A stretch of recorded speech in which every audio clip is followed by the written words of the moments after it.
jangan berpikiran nyawa di tangan Allah. Siap. Kesana lari nih dengan masih kecil.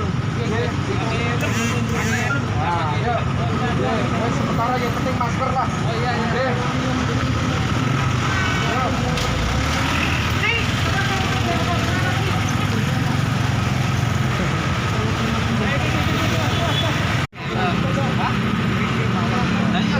Pakai masker tuh nggak harus kemana-mana, harus keluar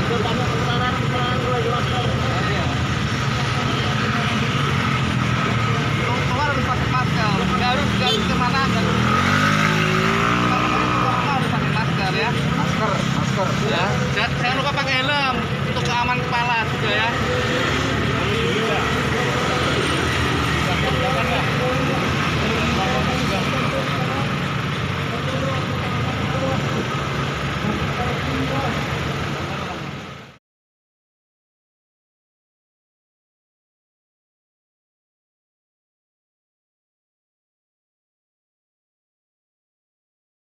Itu juga dibatasi untuk jam operasionalnya.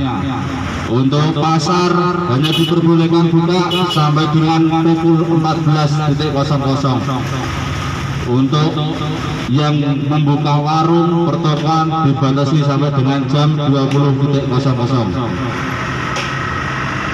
Untuk kegiatan yang lain seperti hajatan atau apapun yang menimbulkan keramaian untuk saat ini dilarang. Jadi panjenengan kalau memang tidak perlu sekali silakan di rumah saja.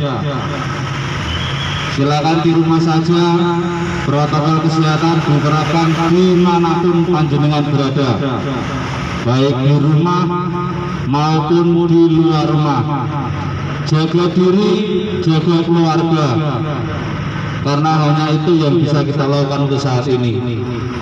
Apabila ada kesempatan untuk program vaksin, silakan panjenengan datang ke Polsek Godong nanti tanggal 6. Mas, maskernya mana mas? Pulang dulu ambil masker.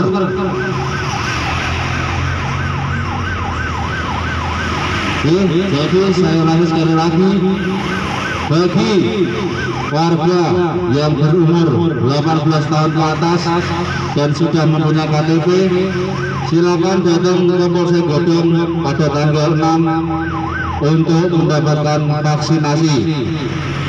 Tanggal 6 Juli 2021 bertempat di Polsek Godong, kita adakan vaksinasi gratis untuk panjenengan semua. Protokol kesehatan, vaksinasi adalah bentuk upaya kita untuk meminimalisir penularan virus COVID-19. Karena seperti yang kita tahu, angka positif bukan menurun untuk saat ini, tapi semakin bertambah. Maka dari itu, monggo kita semua saling menjaga satu sama lain, yaitu dengan menerapkan protokol kesehatan yang lebih ketat. Apa saja itu protokol kesehatan? Yaitu 5M. Yang pertama,